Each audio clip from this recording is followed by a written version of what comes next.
আসসালামু আলাইকুম প্রিয় দর্শক, আপনাদেরকে শুভেচ্ছা সমন্ত্রণ জানাচ্ছি চ্যানেল আই সংবাদে। আর এখনকার সংবাদে আপনাদের সাথে আছি আমি খায়রুল বাশার।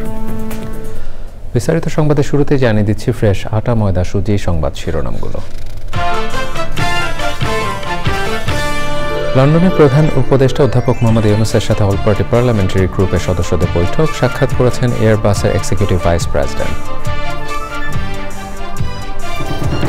বাংলাদেশ সময় শুক্রবার দুপুরে লন্ডনে প্রধান উপদেষ্টা অধ্যাপক মোহাম্মদ ইউনূসের সাথে তারেক রহমানের বৈঠক। আলোচনার টার্নিং পয়েন্ট হবে বিএনপির আশা। এবং ঘরের মাঠে রুদ্ধশ্বাস ম্যাচে স্বপ্নভঙ্গ হল বাংলাদেশের। সিঙ্গাপুরের বিপক্ষে একের পর এক সুযোগ হাতছাড়া করার মাসুল গুনল স্বাগতিকরা।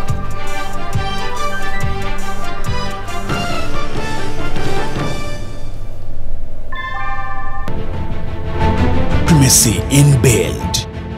German technology. Bangladesh's first thermix rod. Salam Steel Thermax. প্রিয় দর্শক, এতক্ষণ সংবাদ শিরোনামগুলো জানাছিলাম। এখনকার সংবাদ আয়োজন একই সঙ্গে চ্যানেল আইয়ের ইউটিউব চ্যানেল এবং চ্যানেল আইয়ের ওটিটি প্ল্যাটফর্ম আইস্ক্রিনে লাইভ স্ট্রিমিং হচ্ছে। এবার নিয়ে যাচ্ছে বিস্তারিত আয়োজনে। 4 দিনের সরকারি সফরে যুক্তরাজ্যের লন্ডনে কর্মব্যস্ত সময় পার করছেন প্রধান উপদেষ্টা অধ্যাপক মোহাম্মদ ইউনূস। বাংলাদেশ সময় মঙ্গলবার বিকেল 5টায় এয়ারবাসের executive vice president Wouter van Wersch অধ্যাপক ইউনূসের সঙ্গে তার হোটেলে সাক্ষাৎ করেছেন। বিভিন্ন বিষয় নিয়ে আলোচনা করেছেন তারা। এরপর অধ্যাপক ইউনূসের সঙ্গে সাক্ষাৎ করেছেন Menzies aviation executive vice president Charles Wiley. সন্ধ্যা 7টায় প্রধান উপদেষ্টার হোটেলে অল পার্টি পার্লামেন্টারি গ্রুপের ব্যানারে যুক্তরাজ্যের একদল সংসদ সদস্য প্রধান উপদেষ্টা মোহাম্মদ ইউনূসের সাথে সাক্ষাৎ করেন। এর আগে মঙ্গলবার বাংলাদেশ সময় দুপুর 12টা 5 মিনিটে এমিরেটস এয়ারলাইন্সের একটি ফ্লাইটে প্রধান উপদেষ্টা লন্ডনের হিথ্রো বিমানবন্দরে পৌঁছান। সফরে যুক্তরাজ্যের বাকিংহাম প্যালেসে ব্রিটিশ রাজা তৃতীয় চার্লসের সঙ্গে দেখা করবেন ডক্টর ইউনূস। প্রধান উপদেষ্টা রাজা চার্লসের হাত থেকে গ্রহণ করবেন মর্যাদাপূর্ণ কিং চার্লস হারমোনি অ্যাওয়ার্ড। তাছাড়াও ব্রিটিশ প্রধানমন্ত্রী কিয়ার স্টারমারের সঙ্গে প্রধান উপদেষ্টার দ্বিপক্ষীয় বৈঠক হওয়ার কথা রয়েছে। যুক্তরাজ্যের নীতি গবেষণা প্রতিষ্ঠান চ্যাথাম হাউস আয়োজিত এক সংলাপেও অংশ নেবেন অধ্যাপক ইউনূস। 14 জন প্রধান উপদেষ্টা দেশে ফেরার কথা রয়েছে। এয়ারবাসের সাথে এভিয়েশনের যাতে পারস্পরিক সহযোগিতার বিষয়ে আলাপ হয়। তারপরে 12টা 30-এ মেনজিস হচ্ছে ওয়ার্ল্ডের লার্জেস্ট গ্রাউন্ড হ্যান্ডলার এয়ারপোর্টগুলোতে। তারা ওয়ার্ল্ডের 350 এয়ারপোর্টে কাজ করে। তাদের সাথে ওই এভিয়েশন সংক্রান্ত বিষয়ে আলাপ হয়। 2টার সময় বাংলাদেশের ফ্রেন্ড যারা এবং বাংলাদেশি অরিজিন যারা এমপি হয়েছেন তাদের একটা অল পার্টি পার্লামেন্টারি গ্রুপ এসছিলেন প্রফেসর ইউনূসের সাথে দেখা করতে। সেখানেও 1 ঘন্টারও বেশি পারস্পরিক মিউচুয়াল ইন্টারেস্টের জায়গায় যেগুলো আছে সেগুলো নিয়ে আলাপ হয়েছে। বাংলাদেশের এই 10 মাসে আমাদের কি কি অ্যাচিভমেন্ট, আমাদের এই গভর্নমেন্ট ইকোনমিক কি কি অ্যাচিভমেন্ট আছে সেগুলো নিয়েও অনেক আলাপ হয়েছে। 13 জন শুক্রবার যুক্তরাজ্য সফররত প্রধান উপদেষ্টা ডক্টর মোহাম্মদ ইউনূসের সঙ্গে বিএনপির ভারপ্রাপ্ত চেয়ারম্যান তারেক রহমানের বৈঠক হওয়ার কথা রয়েছে। ওই বৈঠক দেশের বর্তমান রাজনৈতিক পরিস্থিতি টার্নিং পয়েন্ট হতে পারে বলে মনে করে বিএনপি। মঙ্গলবার দলের মহাসচিব মির্জা ফখরুল ইসলাম আলমগীর সাংবাদিকদের বলেছেন, বৈঠকের মাধ্যমে অনেক সমস্যার সমাধানে আশাবাদী তারা। আক্তার হোসেনের রিপোর্ট। ঈদের আগের দিন বিএনপির গুলশান কার্যালয়ে সাংবাদিকদের সাথে ঈদ পরবর্তী সৌজন্য সাক্ষাতে সমসাময়িক নানা ইস্যুতে কথা বলেন দলের মহাসচিব মির্জা ফখরুল ইসলাম আলমগীর। তিনি জানান, আগামী 13ই জুন সকালে ডক্টর মোহাম্মদ ইউনূস ও তারেক রহমানের বৈঠক হবে লন্ডনের ডরচেস্টার হোটেলে। ওই বৈঠকে নতুন দিগন্তের উন্মোচন হতে পারে বলে আশা তার। এটা একটা টার্নিং পয়েন্ট হতে পারে। আপনার এই সময়ের মধ্যে এটা সবচেয়ে ইম্পর্টেন্ট ইভেন্ট, এটার গুরুত্ব অনেক বেশি। এই সাক্ষাৎকারটা হলে অনেক সমস্যার সমাধান হয়ে যেতে পারে এবং অনেকগুলো সহজ হয়ে যেতে পারে, নতুন ডাইমেনশন সৃষ্টি হতে পারে, সম্ভাবনা অনেক আর কি। এপ্রিল নির্বাচনের জন্য উপযুক্ত সময় নয় দাবি করে মির্জা ফখরুল বলেন, সংস্কার ও নির্বাচন বিষয়ে বিএনপির বিরুদ্ধে অপপ্রচার চালানো হচ্ছে। নির্বাচনটা খুব বেশি প্রয়োজন। এটাতে আবার অনেকে আমাকে ভুল বুঝবেন যে সংস্কার চাই না, নির্বাচন চাই। এই যে একটা আমাদের বিরুদ্ধে প্রোপাগান্ডা প্রচার, এটা কোনো যুক্তি নাই। আমরা তো বহু আগে সংস্কারের কথা বলেছি, আমরা বহু আগে বলেছি যে এই ব্যবস্থা চলবে না। মির্জা ফখরুল বলেন, ভিন্নমত থাকা মানেই শত্রুতা নয়, বরং ভিন্নমত প্রকাশ গণতন্ত্রের একটি সৌন্দর্য। এবং আমার দায়িত্ব হচ্ছে যে আপনার কথা বলার অধিকারকে, মতামত প্রকাশের অধিকারকে নিশ্চিত করা। আমরা কোনো বিপ্লবী দল নেই, আমরা নির্বাচন করেই জনগণের ভোটের মাধ্যমে আমরা ক্ষমতায় যেতে চাই। বিএনপি চেয়ারপারসন বেগম খালেদা জিয়ার স্বাস্থ্য আগের চেয়ে অনেক ভালো আছে বলে জানান মির্জা ফখরুল। Akhtar Hossain, channel I, Dhaka. 24শে গণঅভ্যুত্থানে বর্ষপূর্তি উদযাপন ও সংস্কার ইস্যুতে জুলাই ঢাকায় বড় সমাবেশ করবে জাতীয় নাগরিক পার্টি এনসিপি। দলটির যুগ্ম আহ্বায়ক সারোয়ার তুষার জানিয়েছেন, ঢাকার সমাবেশ করার আগে দেশে বিভিন্ন প্রান্তে লং মার্চ করবেন তারা। পুনর্গঠন ছাড়া বর্তমান নির্বাচন কমিশনের অধীনে দলটি নির্বাচনে যাবে না বলে জানান তিনি। বিস্তারিত তাফহিমুল ইসলামের রিপোর্টে। জুলাই গণঅভ্যুত্থানের বর্ষপূর্তিতে নানা কর্মসূচি নিয়েছে অভ্যুত্থানের পরবর্তী জন্ম নেওয়া রাজনৈতিক দল এনসিপি। জুলাই ঘোষণাপত্র, গণপরিষদ নির্বাচন ও সংস্কার ইস্যুতে দেশের বিভিন্ন প্রান্তে লং মার্চের পাশাপাশি জুলাইয়ে ঢাকায় বড় সমাবেশ করবে দলটি।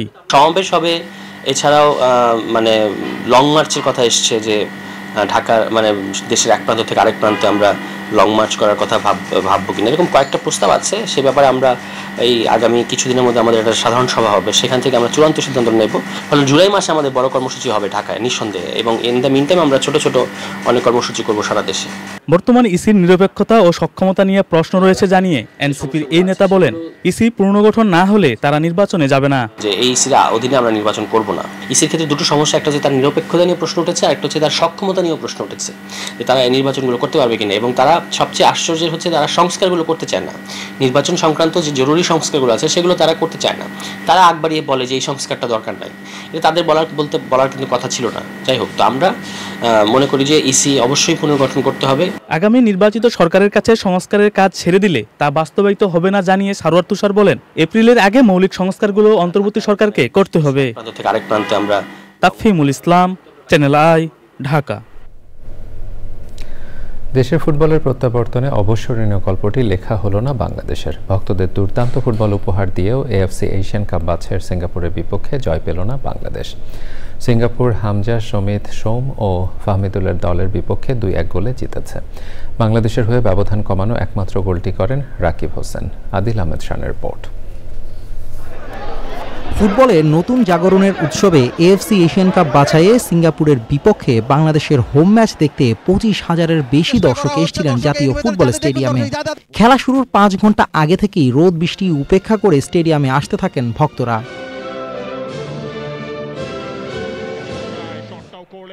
প্রথমার্ধের শুরুতে দাপট দেখালেও 1 গোলে পিছিয়ে বিরতিতে যায় বাংলাদেশ। উই ইয়াংয়ের গোলে এগিয়ে যাওয়ার পর সিঙ্গাপুরের হয়ে ব্যবধান বাড়ান এক্সান ফান্দি। 2 গোল হজম করে টনক নড়ে বাংলাদেশের। 67 মিনিটে রাকিব হোসেনের গোলে ব্যবধান কমায় স্বাগতিকরা। উল্লাসে ফেটে পড়ে স্টেডিয়ামের পুরো গ্যালারি। র্যাঙ্কিংয়ে 22 ধাপ পিছিয়ে থাকলেও শেষ পর্যন্ত লড়েছে বাংলাদেশ। পয়েন্ট পেতে মরিয়া স্বাগতিকরা একের পর এক আক্রমণ চালিয়ে কাঙ্ক্ষিত গোলের দেখা না পাওয়ায় হতাশায় সঙ্গী হয় জামাল হামজাদের। একাধিক সুযোগ নষ্ট আর নিজেদের ভুলের কথা স্বীকার করেন বাংলাদেশের head coach. I think at least a point. Make some mistakes those 15-20 minutes, then we dropped in energy, we dropped in the pressure. They were feeling because they are a good team, they have good quality. আগামী বছরের মার্চে away ম্যাচে আবারও সিঙ্গাপুরের মুখোমুখি হবে বাংলাদেশ। তার আগে 9 অক্টোবর সি গ্রুপে থাকা হংকংকে এই গ্রাউন্ডেই পরবর্তী ম্যাচে আতিথ্য দেবে বাংলাদেশ। দুর্দান্ত খেলেও সিঙ্গাপুরের বিপক্ষে জয় পায়নি বাংলাদেশ। এক বুক হতাশা থাকলেও অনেক জায়গায় আবার দ্বিমত পোষণ করেছে বাংলাদেশি ভক্তরা। বাংলাদেশের খেলায় অনেক মুগ্ধতাও প্রকাশ করেছে তারা। ভবিষ্যতে ভালো করবে বাংলাদেশ এমনটাই প্রত্যাশা নিয়ে মাঠ ছেড়েছে বাংলাদেশের ফুটবল ভক্তরা। Adil Ahmed Shan, channel I, Dhaka. AFC Asian cup বাছাইয়ে সিঙ্গাপুরের বিপক্ষে বাংলাদেশের জয় না পাওয়ায় হতাশ দেশের সমর্থকরা। জামাল ফাহমিদুলের নিয়ে ইতিবাচক অনেক কথা থাকলেও কোচের সিদ্ধান্তের সমালোচনা করেন তারা। একই সঙ্গে রেফারিংয়ের বৈষম্যের শিকার হয়েছেন বলেও ম্যাচ শেষে জানান। হারা জিতে আসলে বড় বিষয় না, খেলার জায়গায় খেলা। এটা অসম্ভব ভালো গেছে আমাদের কাছে। এতগুলা চান্স মিস করছে যে ভাবা যায়, কিন্তু রেফারি একবারে বাজে রেফারিং হয়েছে। কিন্তু ভাই ফিনিশার অনেক দুর্বল ভাই। আমার খুবই কষ্ট লাগছে, রেফারি বাজে ছিল। লাস্ট মুহূর্তে মোমেন্টে আপনার হামজার শটটা মিস বারে লাগছে, এটা খুবই হতাশ। বিশ্বমানের খেলোয়াড় আছে আমাদের, বাট তাদেরকে যে খেলাবে কোচের সেই মেধা এবং যোগ্যতা নাই। হতাশার কারণ হচ্ছে আমাদের ভালো কোনো ফিনিশার ছিল না। We are happy, we played well, it's okay. Of course হতাশ because we really wanted, you know, like Bangladesh খুব ট্রাই করেছে and ওদের হাতে ম্যাচটা ছিল অ্যাকচুয়ালি। ওটা তো দুঃখ আছেই, কিন্তু খুব ভালো লাগছে। দর্শক, সংবাদের পর্যায়ে নিচ্ছে একটি বিরতি, আর বিরতির পরে দেখবেন। দর্শক, আবার আমন্ত্রণ জানাচ্ছি চ্যানেল আই সংবাদে। Chittagong city mayor doctor Shahadat Hossain বলেছেন, নির্বাচন যদি গণতান্ত্রিক প্রক্রিয়ায় হয় আর মানুষ যদি ভোট দিতে পারেন তাহলে বিএনপি আবারও ক্ষমতায় আসবে। তবে বাংলাদেশ নিয়ে ষড়যন্ত্র এখনও থেমে নেই। চট্টগ্রামের সাতকানিয়ায় উপজেলা খাগড়িয়ার ইউনিয়নে বিএনপি নেতাকর্মীদের ঈদ পুনর্মিলনী সমাবেশে তিনি এসব কথা বলেন। সমাবেশে বিএনপি নেতা শফিকুল ইসলাম রাহির সভাপতিত্বে আরও বক্তৃতা করেন চট্টগ্রাম দক্ষিণ জেলা বিএনপির সাবেক আহ্বায়ক আবু সুফিয়ান, সাবেক সিনিয়র যুগ্ম আহ্বায়ক এনামুল হক এনাম, সাবেক যুগ্ম আহ্বায়ক লিয়াকত আলী ও বিএনপির সিনিয়র নেতারা। এবারে নিটোল টাটা আন্তর্জাতিক সংবাদ।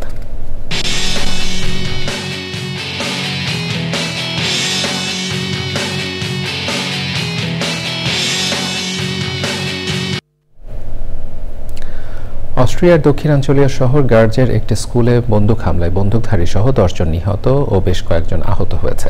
তাদের মধ্যে 10 জনের অবস্থা আশঙ্কাজনক। আহতদের স্থানীয় হাসপাতালে ভর্তি করা হয়েছে। দেশটির পুলিশের এক মুখপাত্র জানিয়েছে, হামলায় স্কুলের শিক্ষক ও শিক্ষার্থীরা নিহত হয়েছেন। এর মধ্যে হামলাকারীর মরদেহ রয়েছে। এমনকি বন্দুকধারী নিজেও এই স্কুলেরই শিক্ষার্থী ছিলেন বলেও পুলিশ জানিয়েছে। তবে এখনও তার পরিচয় পাওয়া যায়নি।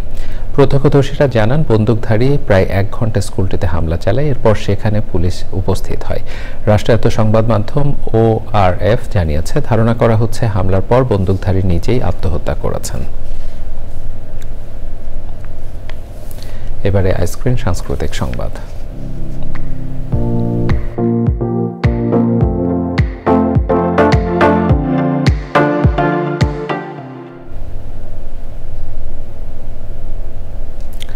ঈদুল আজহায় মুক্তি পেয়েছে শাকিব খান অভিনীত সিনেমা তাণ্ডব। রায়হান রাফি পরিচালিত সিনেমাটি এখনও এগিয়ে দর্শক প্রিয়তায়, কুড়াচ্ছে দর্শকদের প্রশংসাও। সুলতানা হিমুর রিপোর্ট।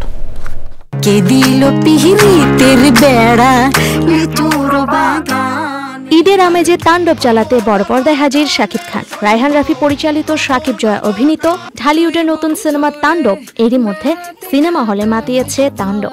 রায়হান রাফি ইউনিভার্স তো ক্রিয়েট হচ্ছেই, তো খুবই ভালো লাগছে। অনেক ভালো ছিল এবং যে ক্যামিওগুলো ছিল এগুলো পুরোই আনএক্সপেক্টেড এবং তাণ্ডব 2 এর জন্য আমরা ওয়েট করতেছি সবার জন্য। ইনিশো সিয়াম তো ফাটাই দিছে, মাস্ট ওয়াচ। অসাধারণ ভাই, অসাধারণ মুভি হয়েছে। দেশের সব পুলিশের তাণ্ডব সিনেমার মধ্য দিয়ে খলনায়ক হিসেবে বড়পর্দায় হাজির ছোট কাকু খ্যাত অভিনেতা আফজাল হোসেন। সাথে রয়েছেন সাবিলা নূর, রোজি সিদ্দিকী সহ আরো অনেকে। সাউন্ডগুলো খুবই ভালো ছিল, মানে এনজয় করার মতো আর কি। আর কাহিনী লাস্টে দিয়ে আমরা খুব এনজয় করেছি, পুরো হল হাততালি দিয়েছে, খুব ভালো লেগেছে। আরো যে যারা চরিত্র ছিল ভীষণ ভালো ছিল। জয়ের অভিনয় অসাধারণ ছিল। মুভিটা পুরো মাথা নষ্ট, পুরো মাথা নষ্ট, খুবই ভালো লাগছে। টুইস্ট অনেক গুজবাম ভাই। 130টির বেশি হলে মুক্তি পেয়েছে তাণ্ডব। Sultana Himu, channel I, Dhaka. এবারে কৃষি সংবাদ।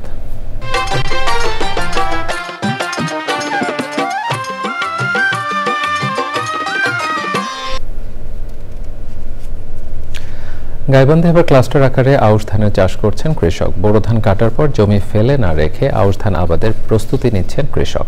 সরকারি কৃষি প্রণোদনা পাওয়ায় এই ধান চাষে আগ্রহী হচ্ছেন তারা। গাইবান্ধা প্রতিনিধি ফারুক হোসেনের তথ্য ভিডিও চিত্রে রাজীব আহমেদের রিপোর্ট। জেলায় বোরো ও আমন ধান আবাদের মাঝামাঝি সময়ে পতিত পড়ে থাকা অনেক জমি এখন আউশ ধান চাষের আওতায় এসেছে। এতে করে 2 ফসলি জমিগুলো 3 ফসলি জমিতে পরিণত হয়েছে। চলতি মৌসুমে জেলার শতাধিক কৃষক ক্লাস্টার আকারে প্রায় 155 বিঘা জমিতে আউশ চাষ করছেন। গতবার করে লাভজনক হয়েছে, এবার 50 শতক মাটি গাড়ার নিয়োগ করছি এবং পোকামাকড়ও কম, সব দিক দিয়ে ভালো আর কি। কারণ এই বিএস আসে আমরা এই আবাদটা সম্পর্কে অনেকটাই জানতে পারছি। নিচু ও বন্যা কবল হওয়ায় যেসব জমিতে বেশিরভাগ সময় আমন হয় না, এখন সেসব জমিতে আউশ চাষ হচ্ছে বলে জানান কৃষক। মোটামুটি জমিটা আমাদের পড়ে থাকা পতিত থাকার একটা ইয়েতেই আমরা এটা করছি, যেটাই হোক 15 থেকে 20 মণ 22 মণ যেটুকুই আমাদের আসবে, এটা আমাদের একটা ভালো সহযোগিতা। আউশ চাষে কৃষকদের আগ্রহী করতে কৃষি প্রণোদনা সহ প্রযুক্তিগত প্রশিক্ষণ ও পরামর্শ সহায়তা দেওয়া হচ্ছে বলছে কৃষি সম্প্রসারণ অধিদপ্তর। তাদের আউশ ধানের রোগ পোকামাকড় এবং পাখির আক্রমণ থাকে, সেক্ষেত্রে আমরা পরামর্শ দেওয়ার পাশাপাশি এবার যে বিশেষ উদ্যোগটি নেওয়া হয়েছে সেটি হলো যে যতগুলো আমরা প্রণোদনা দিয়েছি প্রায় পুরোটাই আমরা ক্লাস্টার আকারে বিস্তরা করার নির্দেশনা দিয়েছি এবং অধিকাংশ ক্ষেত্রে সেটি অর্জন হয়েছে। চলতি বছর কৃষি বিভাগ 14,080 হেক্টর জমিতে আউশ আবাদের লক্ষ্যমাত্রা নির্ধারণ করেছে। এর মধ্যে 1,080 হেক্টর জমিতে আউশ চারা রোপণ সম্পূর্ণ হয়েছে। Rajib Ahmed, channel I. এবারে প্রকৃতি সংবাদ।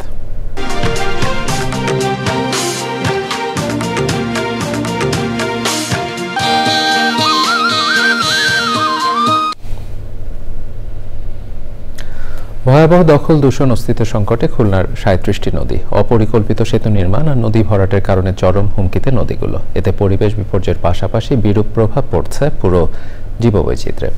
অবৈধ দখলদারদের বিরুদ্ধে ব্যবস্থা নেওয়া হচ্ছে জানিয়েছে প্রশাসন। নদী রক্ষায় প্রয়োজনীয় উদ্যোগের দাবি জানিয়েছেন পরিবেশবাদীরা। দানিয়েল সুজিত বসুর রিপোর্ট।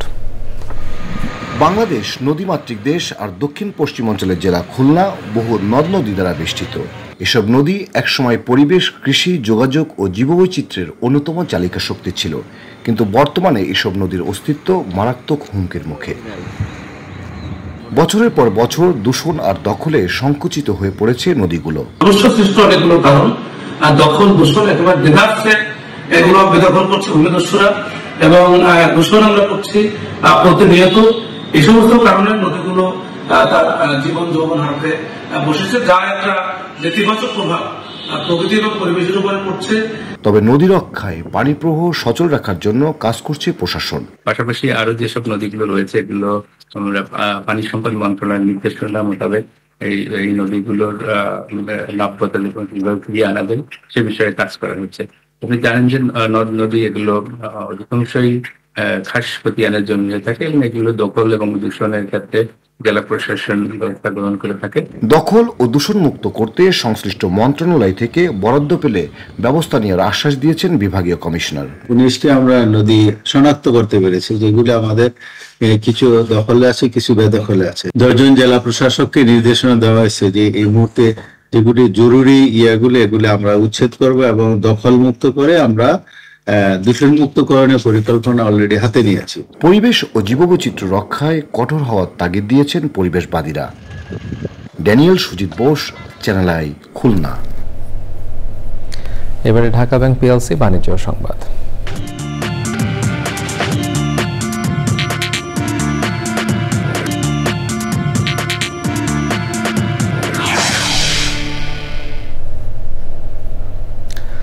চলমান উত্তেজনা নিরসন ও বাণিজ্য যুদ্ধের ইতি টানতে যুক্তরাজ্যের লন্ডনে যুক্তরাষ্ট্র ও চীনের মধ্যে আলোচনা চলছে। মধ্য লন্ডনের ল্যাঙ্কাস্টার হাউসে এই আলোচনায় বিশ্বের বৃহত্তম দুই অর্থনৈতিক দেশ নিজেদের বিবাদমান ইস্যুগুলোর সমাধানে ঐকমত্য হবে, এমনটাই অনেকের আশা। বৈঠকে যুক্তরাষ্ট্রের বাণিজ্যমন্ত্রী হাওয়ার্ড লুটনেক সহ জ্যেষ্ঠ কর্মকর্তাদের একটি প্রতিনিধি দল এবং চীনের উপপ্রধানমন্ত্রী হি লাইফেং এর নেতৃত্বে তার দেশের প্রতিনিধি দল অংশ নিয়েছে। প্রদর্শক সংবাদের এরপর আবারও নিচ্ছে একটি বিরতির পরে দেখবেন। প্রদর্শক আবার আমন্ত্রণ জানাচ্ছি চ্যানেলের সংবাদে। স্বরাষ্ট্র উপদেষ্টা অবসরপ্রাপ্ত লেফটেন্যান্ট জেনারেল মোহাম্মদ জাহাঙ্গীর আলম চৌধুরী বলেছেন, জুলাই গণহত্যা মামলায় অনেক বেশি ব্যক্তির নাম থাকায় তদন্ত প্রক্রিয়ায় দেরি হচ্ছে।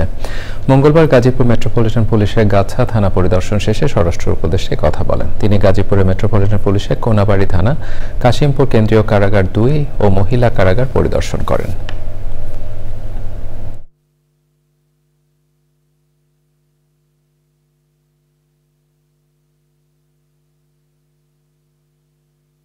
আপনারা মামলা দিচ্ছেন, 10 জন 15 জনের নাম দিচ্ছেন, 200-250 বেনামি লোক দিচ্ছেন, এই জন্য কিন্তু ইনভেস্টিগেশনও দেরি হয়ে যাচ্ছে। এই জনগণের যে কতগুলি অনেক এর ভিতরে অনেক দোষী আছে, অনেক নির্দোষী লোকেরও আপনার সে আসামি করে দিচ্ছে, এই জন্য কিন্তু ইনভেস্টিগেশন দেরি হচ্ছে। এই জন্য আমরা দেখব যে দোষী তারা আমরা শাস্তির আওতায় নিয়ে আসবো, আর যে নির্দোষী যে নির্দোষ সে যেন কোনো অবস্থায় সাজা না পায় এই ব্যবস্থা আমরা। বিএনপি প্রতিষ্ঠাতা শহীদ রাষ্ট্রপতি জিয়াউর রহমানের মৃত্যুবার্ষিকী উপলক্ষে কানাডায় দোয়া ও আলোচনা সভা হয়েছে। বাংলাদেশ জাতীয়তাবাদী ফোরাম অফ অন্টারিওর এই সভার আয়োজন করে। সভায় সভাপতিত্ব করেন সংগঠনের সভাপতি মিলাদ চৌধুরী। তাহমিনা চৌধুরীর পরিচালনায় সভায় ছিলেন কানাডা বিএনপির সাবেক উপদেষ্টা আব্দুল মুহিত, সাবেক সাধারণ সম্পাদক একে আজাদ, পিস অ্যান্ড জাস্টিস অ্যালায়েন্সের পরিচালক মমিনুল হক মিলন সহ কানাডা বিএনপির অন্য নেতারা।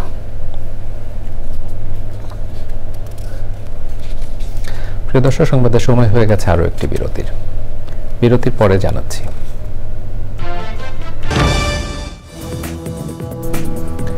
প্রিয় দর্শক, আবার আমন্ত্রণ জানাচ্ছি চ্যানেলের সংবাদে।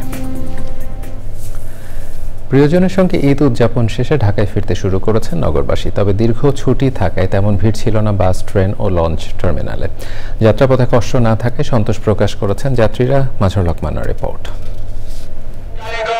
14 জুন পর্যন্ত ঈদুল আজহার সরকারি ছুটি, আরও ছুটি থাকায় রাজধানীতে পরে ফিরবেন অনেকেই। সদরঘাটে গিয়ে দেখা যায় এখনও ঈদের ছুটিতে বাড়ি যাচ্ছেন অনেকেই। ফেরার চাইতে যাওয়ার যাত্রী বেশি। কেউ কেউ আনন্দ নিয়ে ফিরেছেন চিরচেনা রাজধানীতে। আলহামদুলিল্লাহ ভালো, অনেকদিন পরে গেলাম, বাবা মাদের সাথে দেখা সাক্ষাৎ হলো, ফ্যামিলি সবাই ছিল, মামা খালা ছিল, সবার সাথে দেখা করতে হলো, ঘোরাধুরা হলো। বৃষ্টিও ছিল, তার পাশাপাশি রোদও ছিল, গরমও ছিল, সবকিছু মিলে ভালোই।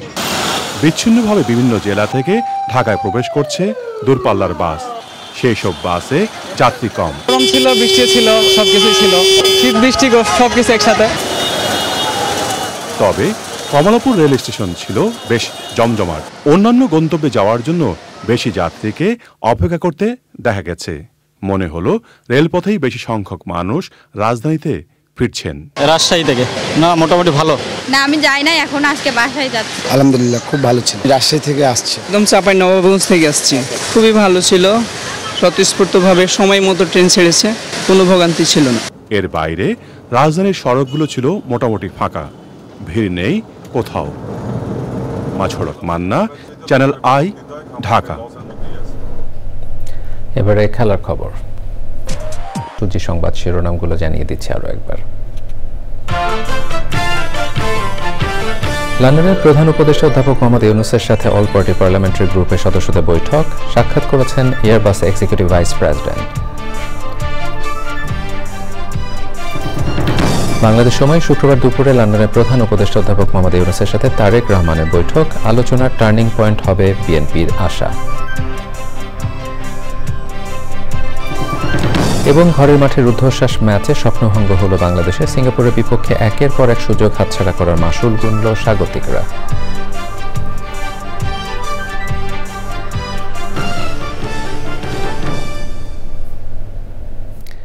চ্যানেলের সর্বশেষ সংবাদ জানতে ভিজিট করুন channelionline.com-এ। যুক্ত থাকুন আমাদের সোশ্যাল মিডিয়া প্ল্যাটফর্মগুলোর সাথে।